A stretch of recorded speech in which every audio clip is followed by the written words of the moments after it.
morning, everyone.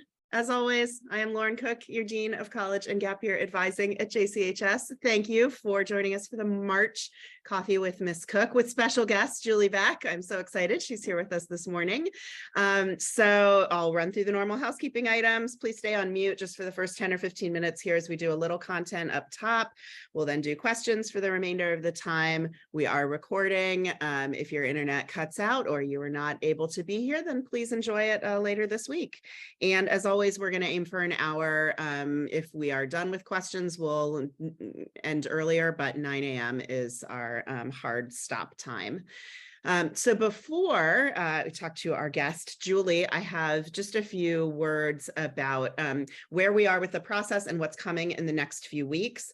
This is probably an interesting transitional time in your house as your students are home from what I hope was 2 really great weeks in Israel for them. And then we've got 2 really great weeks, hopefully, of Pesach break coming up soon. So the energy might be a little, not at school, but we've got a few more days this week. I hope that everyone has a wonderful break. And when we get back from break, things are really going to pick up. It's very action-packed with college stuff. So just so you are aware of what's coming towards the end of break, there will be a sign up that goes live for students to sign up for their second. For some of your students, they may have been meeting with me already, but their second formal required check-in before the end of the year. So everybody has to do another one-on-one with me. We'll talk and make some final decisions on things like recommendation letters, check in on testing, their lists, visits, all that kind of stuff. And a couple days after those start, we've got the case studies program on Sunday. I think it's the 23rd at Sacred Heart. Again, I really encourage for most families to go to this. If you think that your student is going to apply to private colleges, anything on the Common App, anything that's like a little selective, the case studies program is really helpful because you'll have that mock admission workshop, seeing how decisions are made, and then the college fair with reps. And I think I'm sending out an invite tomorrow that has some registration stuff on it for that. There will also be a link there for a list of the colleges that are participating. There's about 100. So that'll be a way for you to check and see, like, are these places we're thinking about? Yes, we should go. And then in early May, we start the college essay unit in English classes. So your students will have to start trying to grapple with the personal narrative and telling a meaningful story about themselves. I will be in all the English classes as well to help launch that and then available to them, if they have questions and working on it.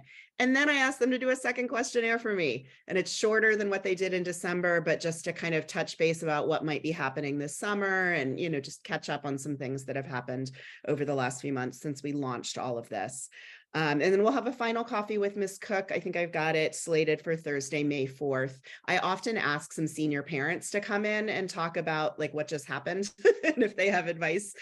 So we'll see if I can get that pulled together. So lots of things happening after break, but first we will have a break and a moment of rest, which I think is a nice segue into thinking a little bit about the social emotional part of this process, which is why I'm so excited that our school counselor and director of advising at JCHS, Julie Beck, is here. If you haven't had a reason to interface with Julie, she's delightful, and she will talk to you about the resources that she provides and all of that. And also just, naming that this process is about being vulnerable, right? And putting yourself forward in ways that your student might not have done before. And then receiving what might feel like a judgment on that, right? So it can be a bit of an emotional roller coaster. So she's got a couple of words about how to help care for your student as you're going through this process, especially if it's your first time. So I will turn it on over to Julie. All right. Thank you, Lauren. And it's so nice to see so many of you and see and read familiar names and faces here. So thanks for having me and letting me join your Coffee with Lauren. And as Lauren said, like, this is such an emotionally intense process with so many ups and downs. And we're both certainly deep in it with seniors right now, figuring out where they're at. And so it's very cyclical because, at the same time that we're working with seniors toward the end of their process, it's super important to create sort of a safety net and support for juniors and all their parents as they go through this. So it's an honor to be here with you. And just keep in mind, as you go through this whole process, obviously, you have the most amazing resource in Lauren. However, I can be a support as well. I'm here for you. And I'm going to share 4 little bits of advice for junior parents as you're going through this process. You might have thought of all of this already, you might not have, but it's sort of the nuggets that I've sort of distilled down from, in thinking about how to give you some guidance without overloading you. So 4 main points that I'd like to share with you when it comes to supporting your teenager delving into the college process. The first one, if you've ever done a parent education with me or had conversations with me, you've probably heard me say this before, but it's the oxygen mask model of as the kids are going through this, it's going to be imperative that you take care of yourself as you go through this. And so as your teenager, your junior is navigating the college process, probably and might bring up some anxieties for you as a parent. And that's normal, appropriate, expected, and can be really intense. And so I just want to remind you, as that happens, listen to yourself, hear what your anxieties are, and however possible, find outlets to explore those that don't involve your teenager. So because they're going to be anxious already, and they're excited, and there's so much that comes with imagining one's future. There's so much that comes with imagining your own child's future and the unknowns with it. And sometimes parents, the tendency might be to share and talk about that and want to delve into it together. And as you know, in so many other parenting experiences, they don't really have the bandwidth for our experience or for our emotions. They're trying to figure out and hold so many of their own, and they're so new and fresh to them. So just the reminder as parents, however you can take care of yourself through this process, keep your, exercise, routine up, and make sure you get your sleep, and make sure you have outlets and people to talk to.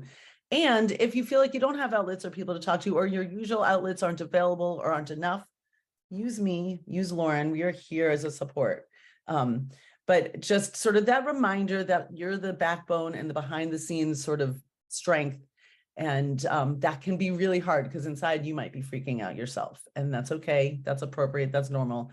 And please, take care of yourself however you can as you support your teen delving into this process. My next little piece of advice is to start where your teenager is at. And they are going to be in a range of places. Some students, and I've talked to a number, cannot wait to talk about college. That's all they're thinking about. That's all they're talking about. They're super psyched. Some do not want to hear the word, don't want to have the conversation, don't want to discuss college at all. And some are all the way, all the different ranges in the middle. Wherever your teenager is right now is okay. There's so many safety nets and processes in place that Lauren creates, like she mentioned, there's meetings with her, there's steps, there's the college essay and the English classes. There's so many steps that are built into the process through Lauren and through the school that your teenager will engage.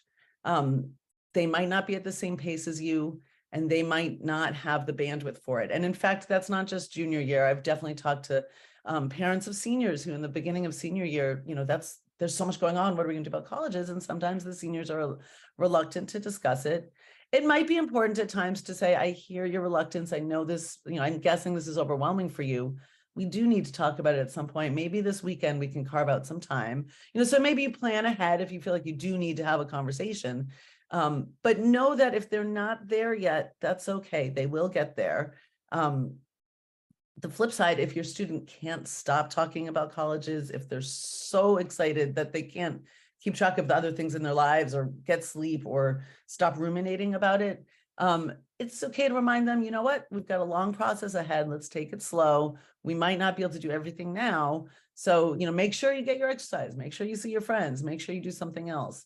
Of course, as I said in my, my last tip, I'm here for anything. If you're concerned about your teenager, if you're concerned that they're overly anxious and overly excited about college, if you're concerned that they just can't engage at all, reach out to me, reach out to Lauren. But I spend a lot of time talking to parents just about the experience of parenting around all of this. And however I can be helpful, I'm here. And I do spend a lot of time talking to the students. I know all the students at JCHS. I've taught anybody who was a ninth grader, and I've built relationships with everybody else over the years. So if you ever need me to check in with your student, we can explore ways that I can do that as well. But for now, just remember, wherever they're at is okay. They're going to get to where they need to be through. And by the end of this process, but there's no right way to be right now. And that's really okay. And it's so big and intense for them that they might need to sort of take their time figuring out how they relate to being a college, being someone applying to college and thinking about what comes after high school. My next thought, just sort of chapter title that I want you to remember is there are colleges for everyone, right? There is no one right path. And I'm sure Lauren said this before, there's no one right path. The name of the college isn't as important as the fit of the college for your teenager. And so I think when teens talk to each other, when parents talk to each other, when we sort of survey society, sometimes we get really enmeshed in thinking about, oh, I've heard of this school and people go here and this is a great place, and this is what's going to create the great future for my teenager. And really, there are so many fantastic schools that maybe you've heard of, maybe you haven't. But if your student finds a place where it's a good fit for them, they'll thrive and they'll meet peers and they'll have great professors, they'll have great experiences, even if you haven't yet heard of it. And so remembering that and reminding that to your teenager, that it doesn't really matter where everyone else is applying, and it doesn't matter if they've heard of it before, but there's really so many more schools out there than they know about, Lauren knows about them, but than most of us know about. And so really knowing it's okay to find your own path, and there's no, and there really is a school for everybody. And one of the things I remind teenagers, and I'll certainly remind you all, is that it's important to sort of imagine all the different people and all the different schools and colleges and universities. And for that matter, different graduate programs people have gone to, and you've heard of some of them and you haven't heard of some of them. And most of these people are probably living like high functioning, really rewarding lives and experiences. And so remember, it's not really about the school, it's about the fit. And so trying to remind that to your teenager as well can sort of reduce some of the distress around, name brands and stuff.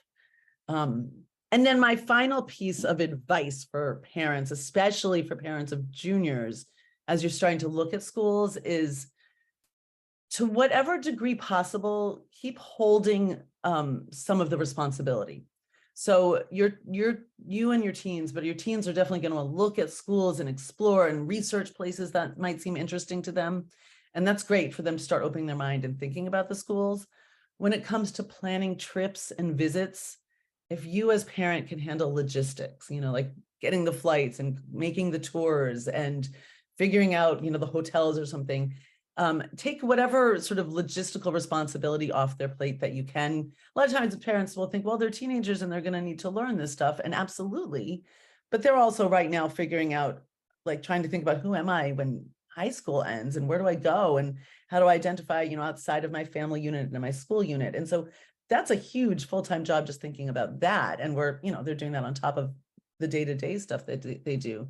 So whenever you can help with the way I think of it is the stuff that involves credit cards. If you can help with the planning and the hotels and the dates and the getting from here to there and just take that off their plate, that gives them space to imagine who they are and where they want to be and really look at the places they're going, as opposed to thinking about logistics. And that, for parents, sometimes we feel like, wait, they're growing up so fast. That's a treat you get to keep doing. You can keep planning for them and organizing. And it really will help. Even if they're capable of it, if they refuse to let you, it's one thing, but even if they're capable, they have so much to hold right now. So if you can reduce the logistical work that they need to do as they go through that process, and they can rely on you and see your skills in that would be really, that can be really helpful. So I said I had 4 tips. Actually, my 5th really is just remember I'm here. If there's ever a way I can be helpful, if you're having your own anxiety about the process, if you're worried about your teenager, if you have anything you want to talk about that's not college related, but parenting and adolescent related, I love my job at JCHS. I love working with the teenagers, and I absolutely love working with parents. So if there's ever a way I can be a support to you, reach out to me. Again, my name is Julie Beck, and my email is like all of ours, jbeck@jchs of the Bay. I look forward to being a support to you however needed.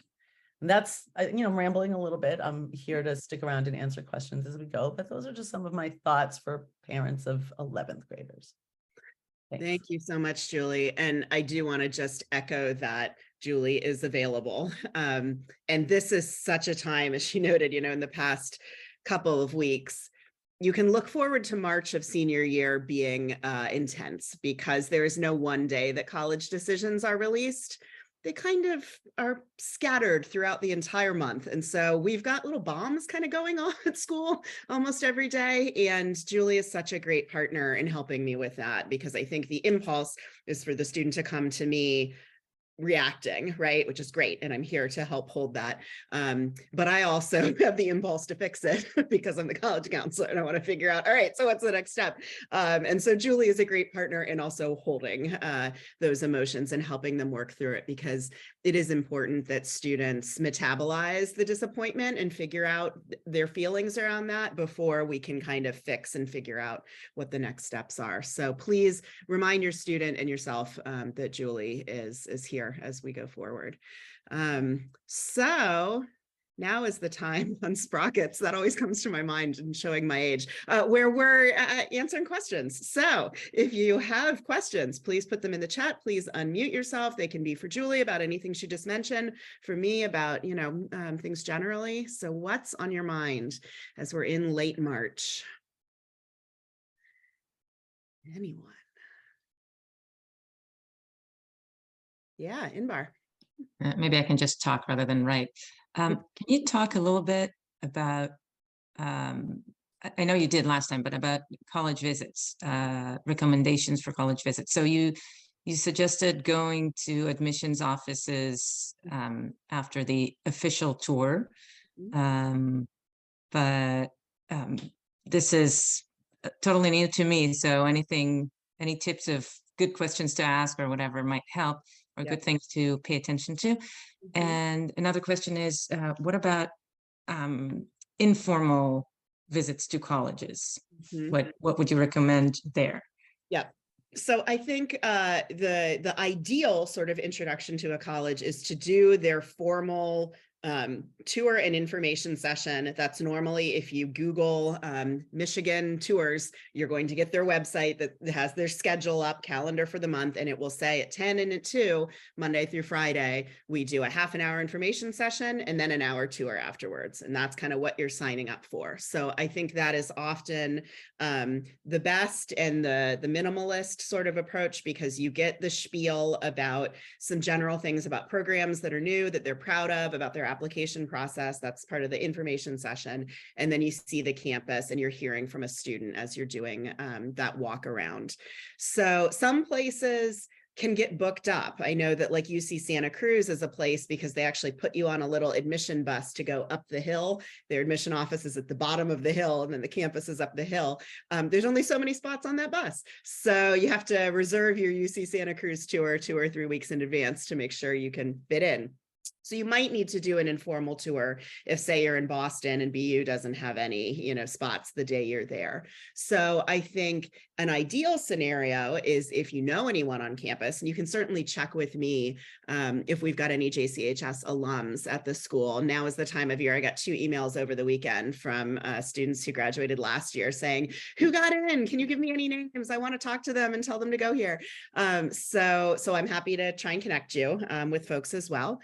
And if you have some extra time, I think it never hurts to obviously at least drive through whatever the local, if there is a college town, if we're not in a city, like what's walkable, what's nearby, what does it feel like? Does it feel pretty isolated? Does it feel pretty bustling, somewhere in between?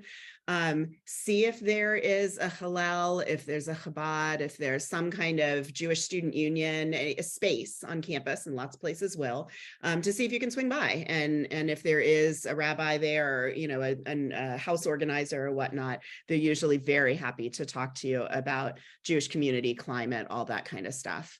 Having a meal on campus never hurts. That's something I think more seniors engage in, folks that are visiting in April once they're admitted. It's sort of the like, okay, brass tacks, can I like survive here? I've got one student who's doing like a pizza tour of campuses, because I think that's 90% of his diet. So it's curious to know, do I like the pizza on this campus? If so, it's a top contender.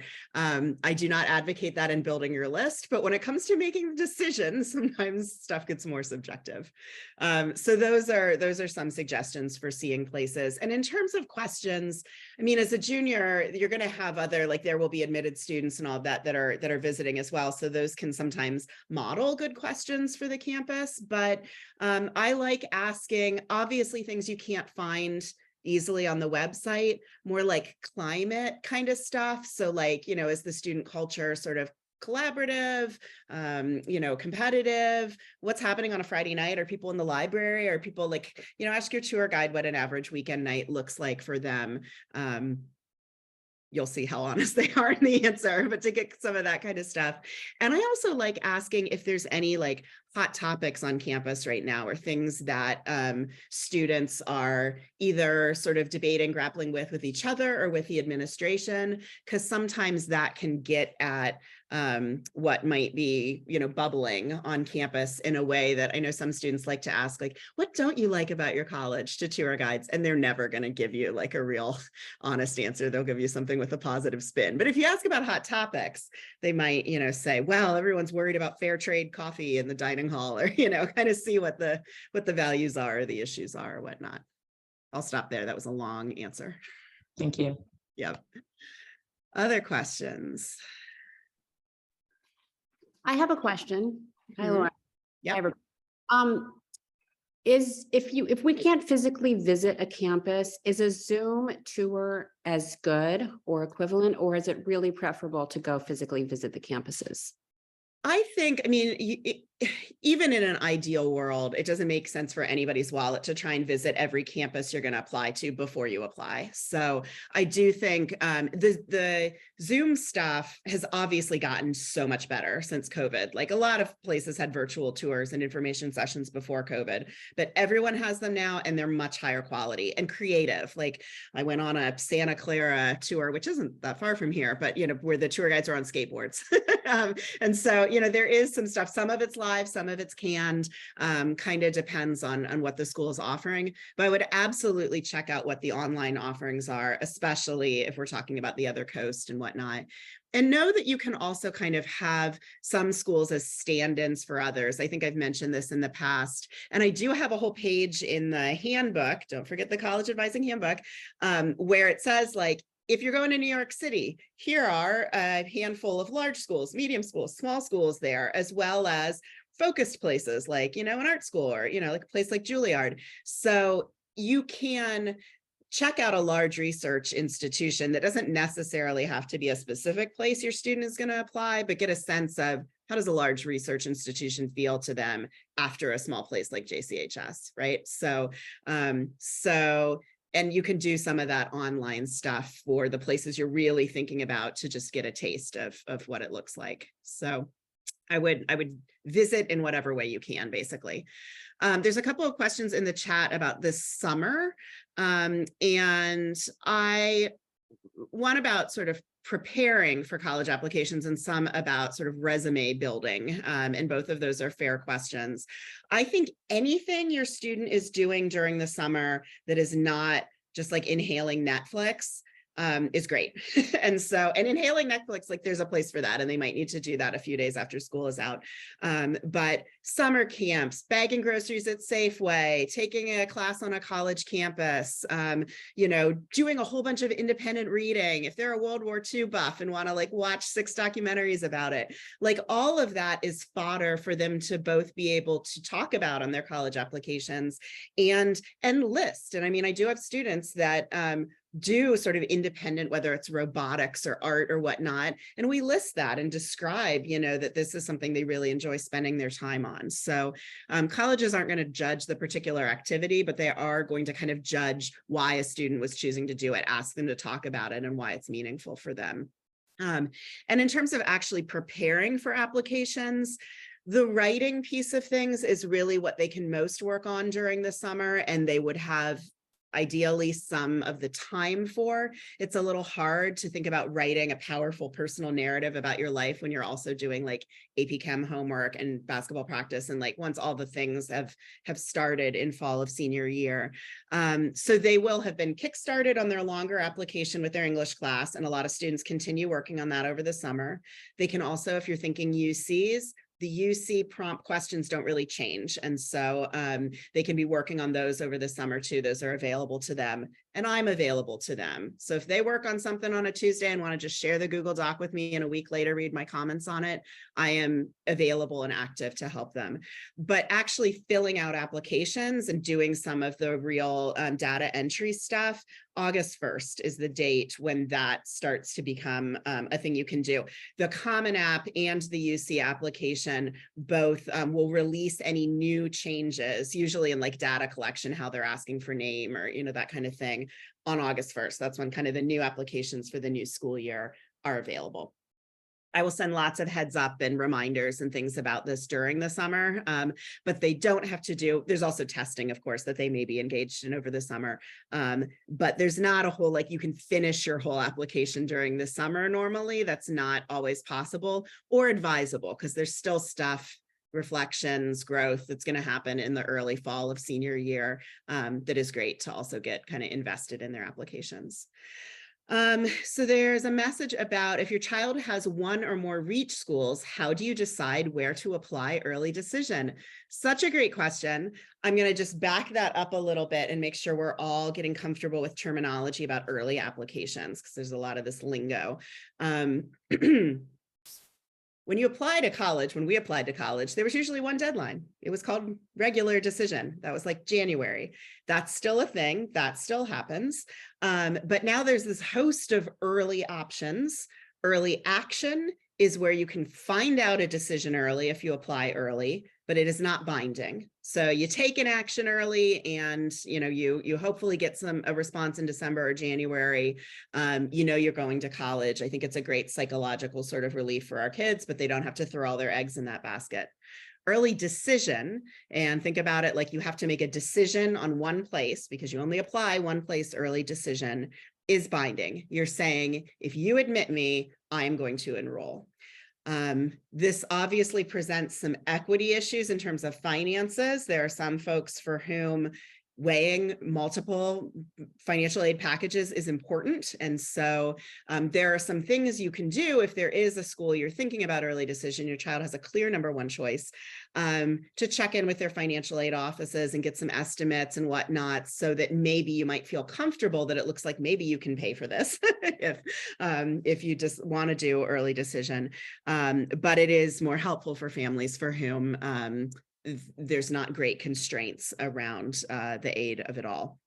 So the benefit to early action for colleges, obviously, is they can pack a lot of kids in to the class early on and know that it's a 1-to-1 ratio. We make one admission offer and one student enrolls. Regular decision, you might have to make 3 or 4 offers to get one student to enroll. And all these colleges are obsessed with having these teeny tiny admit rates, right? So of course they want to have more of those 1-to-1 ratios. So colleges definitely are benefiting from this. But students can benefit too, if they have a clear first choice. And so that gets to a little bit of the answer to the question. So I don't want this to be a purely strategic thought of I have to apply somewhere early decision because the admit rates are a little higher. We'll get to that in a moment. That's a little cart before the horse versus I'm really excited about this school and I know my chances are better if I apply early decision. I'm like ready to sign a contract and call it binding and all the rest. And that's, let's be honest, kind of rare that a 17-year-old, 18-year-old is like in that position in October, November of senior year to be like, I know my place and this is it. And I'm ready to just commit to it. But some are. So I will also say strategically, early decision can be a great idea because, and colleges are not going to be real forthcoming in the difference between their overall admit rate and their early decision admit rate. But through the magic of investigative reporting and college counseling, I often have sheets of data breaking down individual schools. Not everyone, we can't get it from everyone, but groups of college counselors get out there and really dig into the common data set and find these numbers out. And some places, it may be a 20, 30% difference. You know, they might be admitting 5% of their applicants regular decision and 25% of their students early decision. Now, that doesn't mean your kid's a shoo-in or that early decision is a silver bullet. It's still competitive, and you've got recruited athletes and sometimes legacy students and kids that might have some like priorities in the process also get kind of packed into early decision. So that 25% admit rate can be a little misleading because some of these kids have what we would call hooks, like they already had a bit of a thumb on the scale for them. But early decision can be smart strategically, especially if the number one choice, the goal, is a place that has one of these teeny tiny admit rates. So this is a thing I can begin to process with you and your family over the summer, whether you might be thinking about an early decision school, but I would absolutely try and visit any places that you think might be contenders for that, because you need to see this campus before you're signing your life away and saying, I'm going to go to this school if you admit me. And we can also, in one-on-one meetings, talk about the JCHS data at certain institutions, because I do find that for whatever reason, there are some Ivies that seem to traffic in yeses with us more than other ones, right? And so looking to see what I think the odds might be based on past history as well, and what your individual child is bringing to the table. And if a parent went to one reach school and didn't go to the other, you're going to have a thumb on the scale as a legacy student at the one school. So we can get into all this mess as we get further along, but those are a couple of ways you might decide if one early decision school is right for you. There is also a question in the chat about how do I get a hold of the college handbook? Thank you so much for asking. So if you go to the JCHS website and click on college advising, I don't know if we're under academics or student support or whatnot, but there is, you don't even have to log in. It's just the front facing college advising website. There is a button to click and download the handbook there. I also periodically will push it out to you all just as like a reminder, but it is 30 pages of great resources. Now is probably the time, if you have not interfaced with it yet, to go look at the handbook. Another question in the chat: is there any reason to not apply during the early decision period versus the regular decision period? Great question. With early decision, this is obviously a much more nuanced and loaded decision because you have to sort of choose one. So yes, there are lots of reasons not to apply early decision. If we're talking about early action, where it's not binding and you can apply to multiple early action schools, the only reason I think a student wouldn't submit something in that time, if one of the colleges on their list offers early action, is if they just don't have it together. And there's always a couple of kids who are slow to click in and get the essay done and all of that. But I am going to encourage your children, and I will start highlighting to them in August and September what on their draft list has early action plans, to think about doing that, because you get a bunch of the work out the door by November 1st, and it is a push in October to get, all that work done and get those first applications out. But then you've done all the work, for an application. And so regular decision stuff, I think feels like a much lighter lift, because your essay is done. You might just go in and do a little polishing, and all the data has been entered.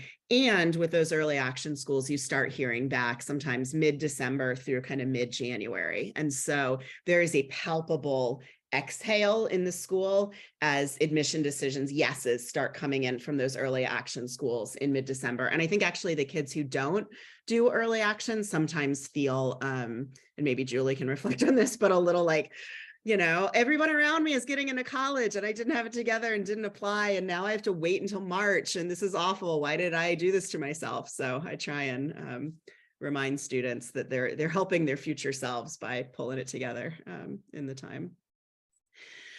There's a question in the chat: is there a benefit to apply for spring admission versus fall admission? Interesting question. And thank you, Donna, for bringing up spring admission and fall admission, because this is a thing. And not everyone realizes this. So some places you can check off on the application, I am applying for the spring of 2025, which I guess is what it would be for your kids, or the fall of 2024.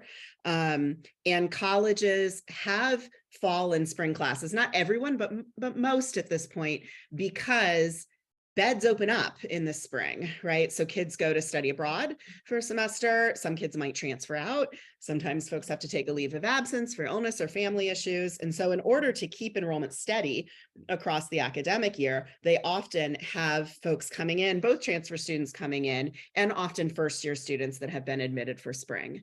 Now, some, you can check that off on the application. Some are just going to offer you spring. And you didn't apply for that. And that is happening right now with some of our seniors. Just had a conversation yesterday with someone admitted for spring at a school in Boston. And he's like, so that's weird. I didn't ask for that. I'm like, yes. And that's what they had available for you. And it's still an admission offer, and there's still an orientation, and you still have a cohort. But yeah, you're also going to land in Boston in January as a California resident. It might be 10 degrees, so we have to start talking through, like, what does this practically look like? Do you graduate over 4 years, or are there ways to accelerate that a little bit? So know that spring admission is out there. And if your child gets a spring offer when they didn't necessarily ask for one, I wouldn't say it's immediately like, oh, they didn't want me, or I don't know, all my friends are starting in the fall. This is an opportunity for like half a gap year. This is an opportunity, for some kids that need a little bit more runway. If this is the dream school and this is the spot they had for you, like, let's do it. Let's figure out what this looks like and who you need to talk to get any questions answered, jitters answered, all of that. So yeah, it's a part of the process. But I would say if you're trying to figure out a choice on this, and if there is an option to apply for fall or spring, again, think about if your student is someone who might benefit from a little breather in between graduation and starting college. If there are some health issues or things you're kind of monitoring as a family that you might want a little bit more of a runway for that. And then check in on seeing what the college actually offers for support, orientation. Would your student's roommate be another spring admit, which is usually the case, but like, what's the scaffolding going to look like at a more non-traditional time of year to be starting college? And we do have some JCHS alums that have started in the spring that I could connect students with if that becomes a question for you and your child. Question in the chat about how did you find out which schools have early action versus early decision? Great. Is this info all in SCORE? It is all in SCORE. You also, if you just Google, New York University application deadlines, it's usually application deadlines is the catch-all where a little grid's going to come up that says, we have early decision on November 15th. We have regular decision on January 1st. The transfer deadline is whatever. So, so college websites are actually at this time of year probably going to be a little bit more accurate than SCORE, because if they're making any changes for next year, it's going to be announced there first, and then SCORE a couple weeks later will catch up and add any changes or edits. But once your kids start dragging the little tile for a school into their I'm planning to apply list, something will pop up asking them to choose what application plan they're thinking about. And then it'll arrange their application list in order of what's due first. So all the early action stuff is going to come up first. One important note, if they're looking at University of California schools, California state schools, they don't engage in any of this. One deadline, regular decision, it's all November 30th. Everyone's sort of looked at equally in the same kind of bucket. So, and that's not terribly uncommon for public schools. Question in the chat, what would you tell a student that went on college tours with an older sibling, some during COVID, so just walks around campus, and based on those visits, don't feel like a visit to certain college campuses are necessary, certain California campuses are necessary? I would say if it was a casual walk around campus, especially during COVID, so it's not just that you didn't get some formal information, but it's also that things were askew with the student body. Was everybody on campus? Were they all hiding in their safe spaces 6 feet apart? I had one student in the class of 2021 who visited a campus and was like, wow, everyone looks really depressed and there was hardly anyone around. And I don't know about this. And we knew logically it was a perfect match for him. And I was like, so it's still a global pandemic, right? He's like, yeah. I was like, are you psyched about that? Do you look happy every day? Like, no, not at all. And so we had to kind of parse out the vibe in that moment. And he is at that school and loving it. So, so I would, especially if it was a COVID visit, I would really push and nudge to go back and do something formal, because things are different now. We're all outside, right? And, we're not having the masks on, and people are happier and thriving and all of that. If they tagged along on a formal tour, they maybe don't have to do that again. But I would also ask, how long ago was this? Because things change, there's new buildings, there's new vibes. And again, we've been in a real disrupted place for really the last 3 or 4 years. So, and it was further back than that, their brain is still baking. They should go back and look at it again. So that's what I would say about that. To that one, I would just remind them that they've changed too. And so, they might actually have sort of, oh, I didn't like that place, or I liked it fine. But just remind them, like, go look this time with your, young adult mindset on, if you really want them to see those schools, because they've all changed a lot too. 100%. And your kids are going to change from when we talked in December to like this summer. Sometimes I get a full pivot of, I know I said I wanted to be a doctor, but like poetry's really got me now, and so as things sort of can sometimes veer wildly, try and keep the visits up with those changes. There's a question about, if a student chooses early decision, can they still do a gap year? Generally, yes, because generally early decision is a product of more private schools. And private schools are more likely to be flexible with deferring that admission for a year. So yes, but as with everything with college admission, it depends. We have to check on, the individual school just to be sure. And also I'm in it now with some seniors that have chosen their gap year programs. Some of them you earn college credits. And so then we need to talk with each individual school about if they care about that and how much they care, how many credits or too many credits, that kind of thing. So there's nuances depending on the school and the gap program, but generally that's not an issue. And we do have a couple of kids admitted early decision that are fine with their gap years and everything's chugging along. There's a question about if I can talk about our admission to UCs this year in general for kids who are looking at private versus public. Absolutely. So the grand finale with the UCs is always Berkeley, which is Thursday. So we are not fully, I don't have the full picture yet. And the dust is still settling. As you can imagine, not every 18-year-old is anxious to go report in SCORE, I was waitlisted or I was denied. So I'm still trying to drag those decisions out of them, which is why, if you didn't know, I have a little college raffle with raffle tickets in my office. And anytime you're accepted or denied, you fill out a raffle ticket, you drop it in the box, and then we have prizes in May when we wrap this all up, trying to gamify the situation a little bit. And it ultimately gets to a place where the kids are like, well, I want to get rejected somewhere so I can have a raffle ticket because I buy a sweatshirt for, whoever, for wherever they're going from the rejection box. We call it redirections though. Anyway, the UCs this year, as best I can tell in this moment, I will have more perspective. So maybe ask me again in May when we meet again. But it looked a lot like last year, which is to say a little chaotic. We have gotten students into every UC. This is not a they're not taking anybody, multiple kids on every campus. But, at most of the campuses, we had 20, 25 applicants, and we might've gotten 4 students in, right? So the bulk of the kids are going to be like, it's a bloodbath. I didn't get, it's terrible. It's awful. But from a bird's eye view, we're doing pretty well. And there was an article in the Chronicle over the weekend that a lot of faculty have pointed out to me that really just highlighted a site that is on the UC website. It's always on the UC website, but you can drill down by high school, I think nationally, but definitely in California, and look and see how high schools do with admit rates by UC campus. So I had all sorts of people emailing me over the weekend being like, we're better than urban. We're on par with international, like with some surprise, which makes me a little irritated, but your kids are fine at JCHS. Generally, like, we are also experiencing what our peer institutions are experiencing in terms of percentage of students getting in. So we've got some folks that are ready to say yes right now to UCLA. We've got some San Diego percolating. We've got some kids on the wait list at Davis and Santa Cruz that were a little surprising to me. I am seeing them shift a little bit more in terms of selectivity. But I also know that historically, both of those campuses do start moving to their wait lists in late April, May. So I'm holding out some hope that a couple folks will get cherry picked from there.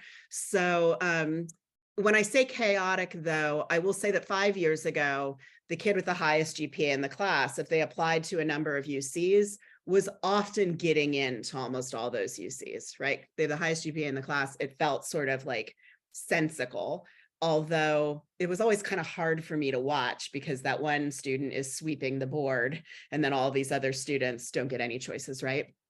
Last year and this year, I am seeing more individual decisions by campus. And I think this is part and parcel of the shift to the test-free environment, that they are digging in further into what the student wants to study, what their narrative looks like, what their writing looks like, what their activities look like, who the person is, the holistic admission. And so I'm seeing, you know, one student with the highest GPA getting in one place or maybe two places, but getting waitlisted at other places if maybe it's not quite the right match for that school. So I think there is an internal logic to it on each campus as they're looking more closely at their majors and their programs and their student body. And I think from the outside, it's harder for me to predict, I'll just be honest, because I don't have transparency in what all that internal logic is on each individual campus. So I will continue to collect data. There will be many think pieces put out in my listservs, and I will be watching all of that. And I am headed to a conference. Actually, I won't be at school for the 2 or 3 days right after Pesach break because I'm at my annual conference. That is like the whole UC staff is there. It's all California colleges and high school counselors. But this year it's a special super conference. So we're also meeting with folks in Washington, Oregon, and other nearby Western states. So I will be eagerly attending a lot of sessions to get the download and the debrief from the horse's mouth about what happened and how to help advise your students next year. That was a really long answer, but it's complicated with UCs right now. So quick question from the chat, and then we'll go to Daniel. Is spring admission listed in a list of admission options? It's probably not in SCORE. Where it's probably going to show up is once you actually are working on the application. So and that would be something that probably shows up on the common application. So we might not always know as we're starting the list in the process, like these 3 places you might end up wanting to apply for spring, or it's even an option, but we'll ferret it out as we get into the fall. Again, checking on college websites can be helpful too. Daniel. Thanks. I wanted to ask about the upcoming the college fair and the case studies event, and it's a ton of reading, and I'm curious if you could say a little bit more about what that's about, or what the purpose of that is, what the student gets from that event. Yep, absolutely. I will. The headline is that every year most students and families tell me that it is single-handedly the most helpful thing that they experienced during this process. So that's the headline. The detail of it, we started doing this as Bay Area independent schools 15 or 20 years ago, and now these kind of programs are sort of replicated all around the country. I participated as a college rep for 12 years for Mount Holyoke before I became a high school college counselor. So I've done this from both sides, and it's really helpful for colleges too. They get to start interfacing with your kids, do a little relationship building and whatnot. But in the first 75 minutes of this program, parents and students are separated. So you will not be with your child. You'll be with other parents from the 10 San Francisco schools, and your students will be with other students from, and this is because y'all have different questions and different anxiety levels. At this point, I'm just going to be honest about it. So you're going to corral this parent anxiety in some classrooms and the student anxiety in others. And in those classrooms, you will have 2 or 3 college admission reps from any number of the 100 schools that are attending this. And so there might be 15 or 20 of you, parents or students, in a classroom. And in an ideal world, you've looked through the applications in advance. And again, I think I've sent something out, but there's definitely something going out again tomorrow with a link to the website, a link to all of these. There's like 4 mock applications, I think. But if you don't do any prep, still go to this, because the secret is they're going to leave time in that classroom time for you to review the application and talk about it together. So even if you just go and are kind of listening in and didn't have any time to prepare for it, you will go through these applicants, and they are kind of archetypes in the admission process.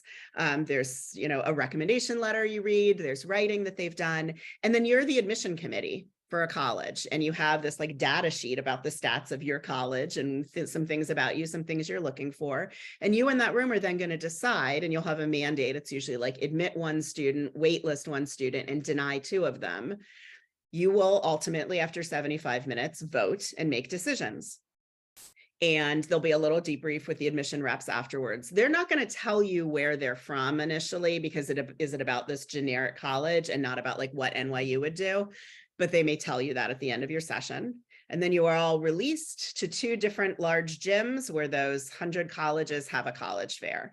And they also have a tally on the wall during the fair of what happened across all the classrooms. So you will see if everybody admitted the same student, which is never the case, or if it's a little different and nuanced. And so you're both hearing from admission reps what they think, because they're going to point you to some things in the application to think about and talk about. So you're starting to see how they read applications. You will also see some of this archetype kind of stuff, and sometimes like mistakes that students can make, big or small, in their application. And then you're also going to get the message that like there's no one student that's like the ideal student that's going to get admitted to college, right? That it's also humans that are making these decisions, having conversations. And you'll see trend lines. There's probably someone that was denied more and someone who was admitted more. But then you also have the chance to pick up some materials, talk to some college reps, and really get yourself on some mailing lists or some FaceTime with people. And then I found students who are a little sluggish about the process. This kicks them into gear a little bit, because it is interesting to figure out, try and guess how decisions are made. There is a peer pressure to kind of go and engage. There's always this like cluster of JCHS students at the college fair running up to me to tell me what they heard or learned or whatever. And it can be a way to start getting some FaceTime with reps. Now, know that the USC table is going to have like a mosh pit in front of it. And like, the Scripps College table, which is a women's college in Southern California, part of the Claremont colleges, is going to be quieter with, one or two people in front of it. So the relationships you may make with the rep depend on how big and popular the school is. But this is also just a nice time, because again, it's humans making decisions in the process. And when I met kids as a college rep at this case study program, I remembered them, and when they applied on down the road, it just makes it a tiny bit less objective, because you're starting to root for the people that you have relationships with. So I hope that helps, Daniel. It does. So it's FaceTime, it's meeting some reps, and it's also getting a little bit of a clearer sense of how to do their own applications. Yeah, absolutely. And what's kind of important or not as important as you might have thought in the process. So, yeah. Thank you. Yeah. When do we find out which colleges participate in that event? Is there a list already? It is on the website now. I think they just updated it yesterday. So I just vetted this email to go out to you, and is tomorrow the 29th? Yeah, it'll go out tomorrow morning. So you will have a link there that has all 100 of the schools. And it's a huge range, very selective places, not so selective places, public, private, large, liberal arts colleges, small, et cetera, et cetera. There is a question about, does not taking the SATs decrease chance of getting financial aid? Great question. And in the before times, it was a more unpredictable environment with test optional schools, whether that meant just for admission or whether that also tied itself to some aid, to merit aid and all of that. In post-COVID times, I don't know if I can say that yet. I think I can, but I'm going to just like knock on something. In the today of it all, if places are test optional, they really mean that, and it's not tied to aid, it's not tied to merit aid. And certainly there are more places that are becoming test free. So no, you do not need to worry about testing being tied in any way to the financial offer. And, public places are going to be more transparent, that it's probably very need-based at first. And then if they do offer merit aid, you got to have like this kind of GPA. And if you have this GPA, it might be this much. And if it's this GPA, it's this much. There's grids that you can look at. Private places are going to be a little more smoke and mirrors about it, because there's a more holistic approach. They might be collecting more data from your student recommendation letters and all of that. But it's also going to be more based on what the pool looks like that year as to what kind of student gets a merit aid offer and how much and all of that. So it's a little bit more nebulous. It's not quite as transparent as some public aid offers are. Just going to name, we have 5 minutes left, had lots of good questions. Anything else on your minds? Anything for Julie?